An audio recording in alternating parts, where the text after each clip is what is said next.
మీరు మమతా బెనర్జీ యాక్షన్స్ చూస్తూ ఉంటే చాలా విచిత్రంగా ఉంది. ఒక ఒక ముఖ్యమంత్రి ఎలా బిహేవ్ చేస్తోంది అనే దానికి అసలు నిజంగా ఆశ్చర్యంగానే ఉంది. ఒక రకంగా ఏంటి ఆమె ఎందుకు అలా చేస్తుంది అని. ఆహ్, ఒక రాజ్యాంగబద్ధమైనటువంటి పదవి, ప్రజాస్వామ్యయుతంగా ఎన్నికైనటువంటి ఒక పదవి అండ్ నిజంగా వ్యవస్థల్ని ప్రొటెక్ట్ చేయాల్సినటువంటి బాధ్యతలో ఉన్నటువంటి గవర్నమెంట్ నడుపుతున్నటువంటి ఒక వ్యక్తి ఇంకొక ప్రభుత్వ రంగ సంస్థ పైన ఈ విధంగా ఆమె ఆ ఈడీ పైన కేసులు పెట్టడం ఏంటి?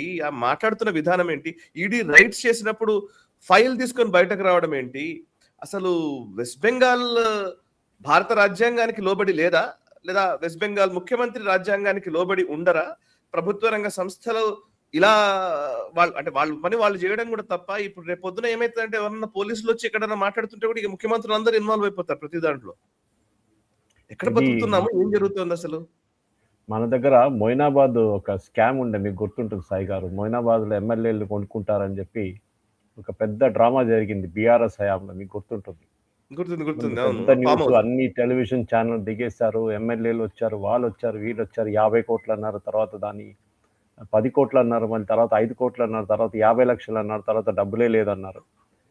This reminds me something like that. కానీ బహుశా ఫస్ట్ టైం మన కాన్స్టిట్యూషనల్ హిస్టరీలో ఒక ముఖ్యమంత్రి ఒక రేడ్ జరుగుతున్నప్పుడు అక్కడ వచ్చి గొడవ చేసి అక్కడి నుంచి రేడ్లో పట్టుకున్న డాక్యుమెంట్స్ తీసుకెళ్ళడం అనేది ఇప్పుడు దాకా మనం ఎప్పుడు వినలేదు సాయి గారు. మీరు చెప్పింది కరెక్టే.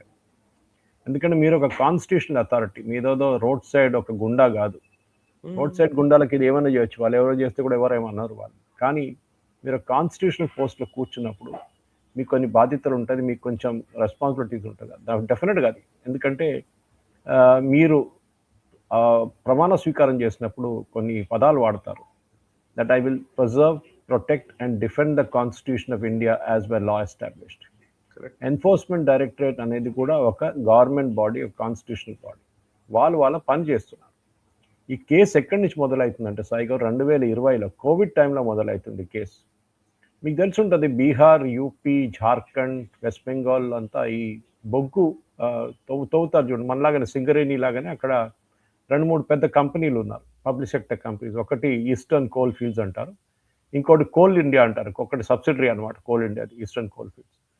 వీళ్ళ దగ్గర ఇప్పుడు కాదు, మన ఇండిపెండెన్స్ టైం నుంచే వీళ్ళు ఏం చేస్తారంటే ఈ అక్కడున్న ఈస్టర్న్ కోల్ ఫీల్డ్స్ కానీ కోల్ ఇండియా ఆఫీషియల్స్కి లంచం ఇచ్చి రాత్రిపూట ఒక చిన్న కోల్ హెడ్స్ నుంచి ఒక 50-100 లారీలు బొగ్గు తీసుకెళ్ళిపోతారు. తీసుకెళ్ళి చుట్టుపక్కల ఉన్న కంపెనీలకు అమ్ముతారు, డిస్కౌంటెడ్ రేట్లు అమ్ముతారు. ఇది ఎప్పటి నుంచో నడుస్తున్న ఒక ట్రేడ్ అన్నమాట. దీన్ని అరికట్టడానికి చాలా మట్టుకు మోదీ గవర్నమెంట్ వచ్చిన తర్వాత కొన్ని చర్యలు తీసుకున్నారు. దాంట్లో ఒకటి ఏంటంటే వీళ్ళ మీద దాడి చేయడం. వీళ్ళు యూజువల్లీ డబ్బులు హవాలా రూట్ నుంచి సర్క్యూట్ చేస్తారు. ఇండియా నుంచి బయటికి పంపించి బయట నుంచి మళ్ళీ అది ఎఫ్డిఐనో ఎట్లైనా రిటర్న్ రూట్లో వచ్చేస్తుంది అనమాట. సో ఈ కేసు 2020లో రిజిస్టర్ అయింది. వెస్ట్ బెంగాల్లో కొన్ని యూనిట్స్ నుంచి, కొన్ని ఈస్టర్న్ కోల్ ఫీల్డ్ యూనిట్ నుంచి బొగ్గు తవ్వి తీసుకెళ్ళిన మజీవ్ అని చెప్పి ఒక ఆయన ఉన్నారు.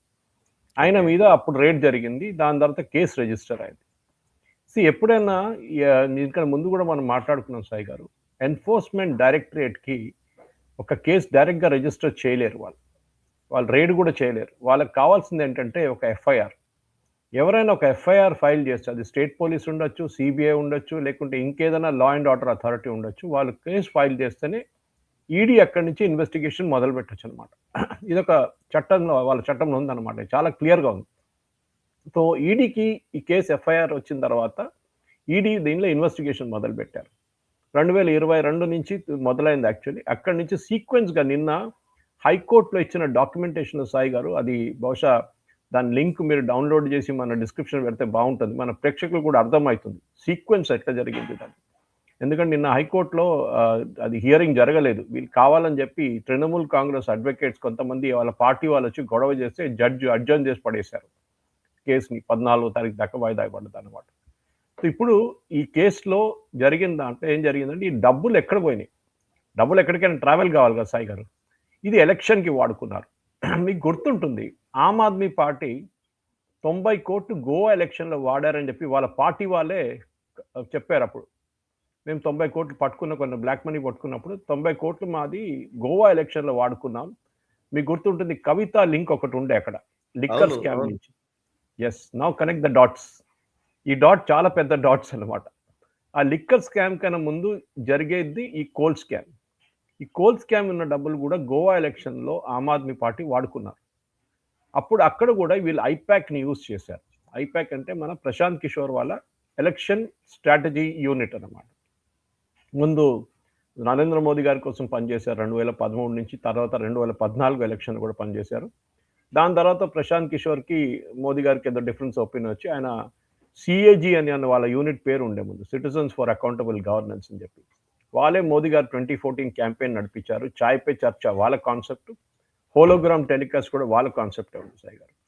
అది చాలా బాగా చేశారు, దాంట్లో డౌటే లేదు. ప్రశాంత్ కిషోర్ ఒక పొలిటికల్ స్ట్రాటజిస్ట్గా మన సునీల్ కొనగోలు లేకుంటే వీళ్ళకన్నా చాలా బాగా పర్ఫామ్ చేస్తారు. ఆయన రిజల్ట్ ఓరియంటెడ్గా ఉంటారు. మీకు గుర్తుంటుంది స్టాలిన్ కోసం చేశారు, జగన్ కోసం కూడా వాళ్ళు క్యాంపెయిన్ నడిపించారు జగన్ ఎలక్షన్ గెలిచినప్పుడు లాస్ట్ అసెంబ్లీ ఎలక్షన్లో. అది కాకుండా అమరీందర్ సింగ్ దగ్గర వెళ్ళారు, అక్కడ ఏదో గొడవ అయింది, వాళ్ళు వద్దన్నారు. తర్వాత యూపీలో సమాజ్వాదీ పార్టీతో పనిచేశారు. Mamata బెనర్జీతోని assembly election, Lok Sabha election రెండిట్లో వాళ్ళు క్యాంపెయిన్ స్ట్రాటజీ డిజైన్ చేశారు. ఇప్పుడు జరిగిన రేడ్లో ఇప్పుడు ప్రశాంత్ కిషోర్ బీహార్ ఎలక్షన్ తర్వాత ఆయన పొలిటికల్ పార్టీ పెట్టిన తర్వాత ఐపాక్ నుంచి బయటకు వచ్చేసినారు. ఆయన ఈజ్ నో లాంగర్ యాక్టివ్. ఆయన బహుశా షేర్స్ ఉండొచ్చు, కానీ is no longer active in IPAC. నడిపిస్తుంది Prateek Sinha, who's one of the founders అనమాట. ఆయన ఇంటి మీద, ఆయన ఆఫీస్ మీద, అంటే ఐపాక్ ఆఫీసు ఆయన ఇంటి మీద, కల్కటాలో ఉన్న వాళ్ళ ఆఫీస్ మీద రైడ్ జరిగింది. రైడ్లో వీళ్ళు చాలా డాక్యుమెంట్స్ పట్టుకున్నారు. దాంట్లో మమతా బెనర్జీ ఏమంటున్నారంటే మా పార్టీ డాక్యుమెంట్స్ కూడా దాంట్లో ఉందని. ఇక్కడ నాకు ఆశ్చర్యంగా అనిపిస్తుంది, ఎందుకంటే ఈ పార్టీ డాక్యుమెంట్స్ ఐపాక్ ఆఫీస్లో ఏం చేస్తుంది? మీ పార్టీ ఆఫీస్లో ఉండాలి కదా, మీరు అక్కడ ఎందుకు దాచిపెట్టారు? అది అంటే there is something that is fishy అనమాట. ఎందుకంటే హార్డ్ డిస్క్లు పట్టుకెళ్ళడం, పార్టీ లిస్ట్ పట్టుకెళ్ళడం, దాంట్లో నిన్న తీసుకెళ్తున్నాడు one very smart camera guy. వాళ్ళు ఏం చేశారంటే వీళ్ళందరూ పోలీసు వాళ్ళ ఫేసు అక్కడిక్కడ తీసుకున్న ఆయన ఏం చేశాడంటే కెమెరా ఆ ఫైల్ వైపు తీసుకున్నారు. కొన్ని ఫైల్స్ ఓపెన్ ఉండే, దాంట్లో Mahua Maitra travel plans, Mahua Maitra travel చేసిన దానికి ఉన్న బిల్స్ కూడా దాంట్లో కనిపించింది. అప్పుడు ఆలోచించండి, ఇదంతా ఫండింగ్ ఎట్లా నడుస్తుంది అంటే ఒకరికి ఒక ప్లేస్ నుంచి ఒక ప్లేస్కి వెళ్ళాలంటే బిల్స్, ట్రావెల్ బిల్స్ కూడా ఐపాక్ మెయింటైన్ చేసుకుంటున్నారు అనమాట. ఇదే మమతా బెనర్జీ భయపడుతుంది. లేకుంటే ఒక రేట్ జరిగితే మీరు చెప్పొచ్చు కదా, తీసుకెళ్ళండి కోర్టులో ప్రజెంట్ చేయండి, మాకేం లేదని. మమతా బెనర్జీ ఏం చెప్తుందంటే అక్కడ మా క్యాండిడేట్ లిస్ట్ ఉండే ఎక్కడ అంటారు. మీ క్యాండిడేట్ లిస్ట్ ఉంటే మీకు ఎందుకు భయపడతారండి? క్యాండిడేట్ లిస్టే కదా రాబోయే ఎలక్షన్లో candidate list, okay no problem. ఇది ఒక ముఖ్యమంత్రి చేయకూడదు, మీరు చెప్పారు. అది కాకుండా the worst part is Calcutta DGP, మళ్ళీ West Bengal DGP, Calcutta police commissioner, వీళ్ళిద్దరు దీంట్లో ఇంటర్ఫియర్ అయ్యారు. పోలీస్ కమిషనర్ అయితే సీన్ ఆఫ్ అఫెన్స్కి వచ్చారు. సీన్ ఆఫ్ అఫెన్స్కి వచ్చి ఆయన కూడా డైరెక్ట్ చేస్తున్నారు, ఇది తీసుకెళ్ళండి అది తీసుకెళ్ళండి అని చెప్పి. ఒక ఐపీఎస్ ఆఫీసర్గా ఉన్నప్పుడు you are actually reporting to the union ministry of home affairs. మీరు స్టేట్ల లెవెల్లో డీజీపీ ఉండొచ్చు, కానీ at the end of the day మీరు final reporting authority is the president of India, nominal head. మీకు గుర్తుంటుంది సంజీవ్ భట్ అని చెప్పి గుజరాత్లో ఒక ఐపీఎస్ ఆఫీసర్ ఉండే, చాలా నొటోరియస్ ఫెలో. మోదీ గారిని ఇరికించడానికి చాలా యూజ్ చేసుకున్నారు కాంగ్రెస్ వాళ్ళు. హీ వాజ్ సస్పెండెడ్ లేటర్, ఒక ఆర్డీఎక్స్ కేసులో ఫేక్గా కేసు ఫైల్ చేశారని చెప్పి ప్రెసిడెంట్ ఆఫ్ ఇండియా ఆయన్ని టర్మినేట్ చేశారు ఐపీఎస్ నుంచి. That is the power the president of India has. Of course ఆమె she would not act on her own, ఆమె మన యూనియన్ క్యాబినెట్ నుంచి వచ్చిన లేకుంటే యూనియన్ హోమ్ మినిస్ట్రీ నుంచి వచ్చిన అడ్వైస్. ఇప్పుడు ఈ కల్కటా పోలీస్ కమిషనర్ రోల్ కూడా దీంట్లో చాలా ఇంపార్టెంట్. అది కాకుండా అన్నిటికంటే నాకు చాలా ఆశ్చర్యం అనిపించిందంటే ఒక ఎఫ్ఐఆర్ రిజిస్టర్ చేశారు కల్కటా పోలీస్. ఏంటి, ఎన్ఫోర్స్మెంట్ డైరెక్టరేట్ వాళ్ళు ఒక ఇంటి మీద దాడి చేసి, ఒక ఆఫీస్ మీద దాడి చేసి రేడ్ చేశారని చెప్పేసి. ఎన్ఫోర్స్మెంట్ డైరెక్టరేట్ పని అదే కదా, వాళ్ళ పని ఏంటంటే రేడ్ చేయడము, డాక్యుమెంట్స్ పట్టుకోవడము, దాన్ని ఛార్జ్ షీట్ ఫైల్ చేయడము, ప్రాసిక్యూట్ చేయడం, వాళ్ళ పని అది. వాళ్ళ పని చేస్తున్నప్పుడు పని చేయకూడదా? ఇది నాకు ఆశ్చర్యం అనిపిస్తుంది సాయి గారు. I mean what is happening in west Bengal? Mamata Banerjee ఏమంటుంది, నేనైతే ఎలక్షన్ గెలవబోతున్నాను, నెక్స్ట్ ఎలక్షన్లో మేము 250 సీట్లు గెలుస్తాం. ఇప్పుడే 217 ఉన్నాయి వాళ్ళకి, 250 మీరు గెలుస్తున్నప్పుడు, మీరు గెలవబోతున్నప్పుడు మీరు ఎందుకు భయపడుతున్నారు? You should be supremely confident, ఏం కావాలంటే చేసుకోండి మీరని చెప్పాలి. అది కాకుండా ఎన్ఫోర్స్మెంట్ డైరెక్టరేట్ వాళ్ళు వస్తున్నారు, పట్టుకుంటున్నారు, మేము అది చేస్తాం ఇది చేస్తాం. ఇట్ ఇస్ రిడిక్యులస్ సాయి గారు. అండ్ మమతా బెనర్జీ ఇమేజ్, ఆమె ఒక లోకల్ పొలిటీషియన్ కాకుండా ఇప్పుడు ఏమంటుందంటే నేనే లీడర్ ఆఫ్ అపోజిషన్ అంటుంది. పాప రాహుల్ గాంధీ ఏం అయిపోతుందో నాకు అర్థం కాదు. ఇప్పుడు ఎందుకంటే leader of opposition Rahul Gandhi అనుకున్నాను. But Mamata Banerjee saying I'm now the opposition leader. నాకు ఒక కొత్త ఎనర్జీ వచ్చింది దీంతో అని అంటుంది. సో ఈ యొక్క నాకు డ్రామా క్వశ్చన్ ఏంటంటే సార్, ఇప్పుడు మమతా బెనర్జీ ఇప్పుడు నాకు అనిపిస్తుంది అంటే షీఈస్ ప్రొవోకింగ్ లైక్ ఎనీథింగ్. ఎట్లా ఎంత ప్రొవోక్ చేయాలో అంత ప్రొవోక్ చేస్తున్నట్టుగానే కనబడుతుంది. ఇట్స్ స్ట్రాటజీ మూవ్ అని నేను అనుకుంటున్నాను సార్. మీరు ఏమంటారు? మీరు చెప్పండి. నా ఉద్దేశం అంటే మమతా బెనర్జీ ఈ రోజే కాదు, ఆమె మొదటి నుంచి చేస్తోంది.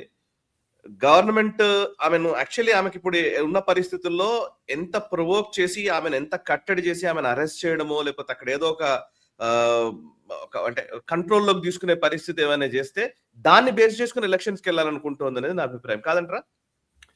మమతా బెనర్జీని సాయి గారు ఒక స్ట్రాటజీ ఏంటంటే లాస్ట్ టైం బీజేపీ చేసిన పెద్ద తప్పు ఏంటంటే మమతా బెనర్జీని పర్సనలీ అటాక్ చేశారు. మీకు గుర్తుంటుంది. కరెక్ట్. మమతా బెనర్జీ మీద ఆరోపణ చేయాలి, పార్టీ మీద ఆరోపణ చేయలేదు. తర్వాత వాళ్ళకి తప్పు తెలిసింది ఎలక్షన్ తర్వాత. ఆమె సింపతిగా వాడుకుంది అది. చూడండి, నేను ఒక మహిళను, నేను ఒక్కరికి, నాకు ఫ్యామిలీ లేదు, ఏం లేదు, నాకు పిల్లలు లేరు. అవుట్ సైడర్ ఇన్సైడర్ అంది కదా అప్పుడు. అది కూడా she created that sympathy factor. ఈసారి ఈ బీజేపీ ఏం చేసుకున్నారంటే వాళ్ళకి చాలా క్లియర్గా తెలిసిపోయింది, ఈమెని డైరెక్ట్గా అటాక్ చేయకూడదు. ఆమెను డైరెక్ట్ అటాక్ చేస్తే ఆమె ఇమ్మీడియట్గా ఒక ర్యాలీ తీస్తుంది. అదే రోజు సాయంత్రం కల్కట్టా రోడ్లు మొత్తం తిరుగుతుంది. ఒక టెలివిజన్ ఛానల్ అందరూ ఆమెతో పాటు తిరుగుతారు. పెద్ద సింపతి ఫ్యాక్టర్ క్రియేట్ చేసుకుంటుంది. దానికోసం చూడండి, లాస్ట్ 6 నెలల్లో అసలు బీజేపీ డైరెక్ట్గా మమతా బెనర్జీని టార్గెట్ చేయలేదు. వాళ్ళ పార్టీని టార్గెట్ చేస్తున్నారు. అభిషేక్ బెనర్జీని టార్గెట్ చేస్తున్నారు. వాళ్ళ పార్టీలో జరిగిన స్కామ్స్ని టార్గెట్ చేస్తున్నారు. సో ఈమె దాన్ని రిటర్న్గా ఒక టర్నింగ్ చేస్తున్నారు సాయి గారు. ఆమె కొంచెం తిప్పేస్తుంది దాన్ని అంత స్టోరీ అంతా. అంటే నా మీద ఆరోపణ చేస్తున్నారు, మీ మీద ఆరోపణ చేయలేదు. ఇట్ ఈస్ ఐపాక్ మీద రేడ్ చేసినప్పుడు మీకు ప్రాబ్లం ఏంటి? IPAC is an independent organisation, election strategy ఒక ఆర్గనైజేషన్. వాళ్ళ మీద ఎన్ఫోర్స్మెంట్ డైరెక్టరేట్ రేడ్ చేస్తే మమతా బెనర్జీకి అక్కడ ఏం పని ఉంది? That is the question. Object చేయాలంటే వాళ్ళు అబ్జెక్ట్ చేయొచ్చు. ఎందుకంటే ఈ రేడ్ జరిగినప్పుడు సాయి గారు, ఒకటి, వాళ్ళు ప్రతి డాక్యుమెంట్ని లిస్ట్ అవుట్ చేస్తారు. అక్కడి నుంచి ఏమేమి తీసుకెళ్తున్నారు, హార్డ్ డిస్క్ ఏం తీసుకెళ్తున్నారు, ఇదంతా మొత్తం డాక్యుమెంట్ చేసిన తర్వాత సంతకం తీసుకున్న తర్వాత వాళ్ళ డాక్యుమెంట్స్ బయటికి తీసుకెళ్తారు. Because of the legal procedure అది.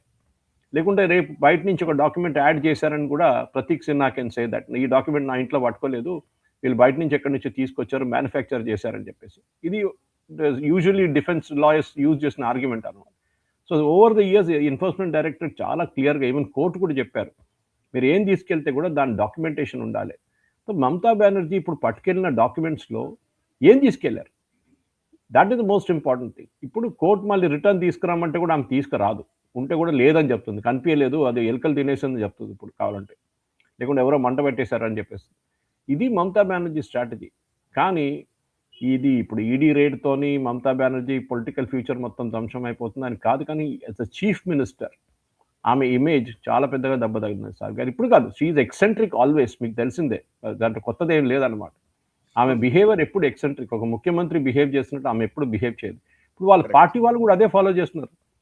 Sensible fellow like Derek O'Brien. డెరిక్తో నేను పనిచేశాను, నాకు తెలుసు. As a professional relationship I work with Derek. When ఆయన క్విజింగ్ చేస్తున్నప్పుడు అప్పుడు నేను ఆయనతో పాటు ఉండే ఆ టైంలో కూడా డెరిక్ ఇంత సెన్సిబుల్గా ఉన్న మనిషి కూడా ఇప్పుడు రోడ్డు మీద దిగి అక్కడ హోమ్ మినిస్టర్ ఇంటి ముందెళ్ళి ధర్నాలు చేయడము, పోలీసు వాళ్ళు ఎత్తుకెళ్ళడము, అంటే వాళ్ళ పార్టీ వాళ్ళు కూడా చేయలేకపోతున్నారు. They have to follow instructions. అక్కడ నుంచి కల్కటా నుంచి ఇన్స్ట్రక్షన్స్ వచ్చి ఉంటుంది, ధర్నా చేయండి హోమ్ మినిస్టర్ ఇంటి ముందని. ఏమొస్తుందండి మీకు? పబ్లిసిటీ వస్తుంది. మిమ్మల్ని గుంజుకొని తీసుకెళ్తున్నారు, మిమ్మల్ని బస్సులో వేసేస్తున్నారు, పోలీసు వాళ్ళు తీసుకెళ్తున్నారు. That is the only thing that you will get, publicity. ఇప్పుడు మమతా బెనర్జీకి ఎలక్షన్ క్యాంపెయిన్లో సాయి గారు బిగ్గెస్ట్ ప్రాబ్లం ఏంటంటే 58 లక్షల మంది ఓటర్స్ని ఓటర్ లిస్ట్ నుంచి తగిలించారు. మీకు తెలిసింది అది. ఈ 58 లక్షల మంది తీసేసినప్పుడు లిస్ట్ నుంచి తొలగించినప్పుడు దాని నుంచి అబ్జెక్షన్స్ ఫైల్ చేయాల్సింది ఎవరు సాయి గారు? ఇండివిజువల్స్ ఫైల్ చేయొచ్చు, లేకుంటే పార్టీ ఫైల్ చేయొచ్చు. Recognise political parties, national party file చేయొచ్చు. ఇప్పుడు దాకా వెస్ట్ బెంగాల్లో నిన్న సాయంత్రం వచ్చిన అప్డేట్ ప్రకారం election commission of India west Bengal unit ఏమంటున్నారంటే, ఇప్పుడు దాకా ఫైల్ చేసిన టోటల్ నెంబర్ ఆఫ్ అబ్జెక్షన్స్ 6.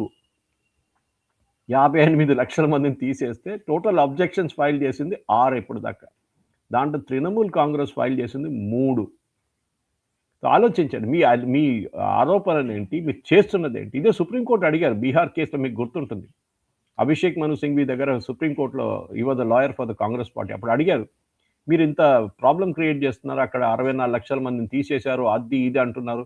మీరు అబ్జెక్షన్స్ ఫైల్ చేయండి. వీఆర్ క్రియేటెడ్ పారాలీగల్ సిస్టమ్ ఇచ్చాం మేము. ప్రతి జిల్లా కోర్టులో మేము పారాలీగల్ సిస్టమ్ పెట్టాం దీనికి. మీ ఓటర్ని తీసుకురండి, అబ్జెక్షన్స్ ఫైల్ చేయండి, డాక్యుమెంట్స్ పెట్టండి, ఇమీడియట్గా it will be sorted out.